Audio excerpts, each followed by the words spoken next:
हरिओम योग विद्या गुरुकुल नाशिक अंतर्गत योग विद्याधाम नागपूर शाखेतर्फे योग शिबिर संपन्न।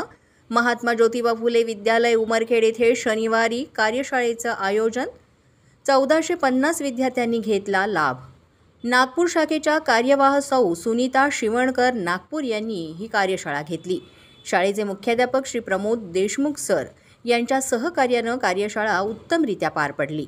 शाळेतर्फे प्रभाकर राव आणि सुनीता शिवणकर यांचा सत्कारही करण्यात आला। या कार्यक्रमासाठी शाळेतील पर्यवेक्षक दिलीप सुरते सर हे सुद्धा उपस्थित होते, तर सहाय्यक शिक्षक RD Shinde sir, RJ Shinde sir आणि शिक्षक प्रतिनिधी मधुकर कणाके सर तसंच इतर शिक्षक शिक्षकेतर कर्मचारी यांनी या आयोजनासाठी आणि कार्यक्रम सुरळीत पाडण्यासाठी परिश्रम घेतले।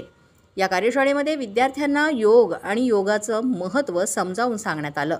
तसंच ओंकार जप आणि दीर्घ श्वसनाची माहिती सांगून विद्यार्थ्यांकडून त्याचे प्रात्यक्षिक करून घेण्यात आले।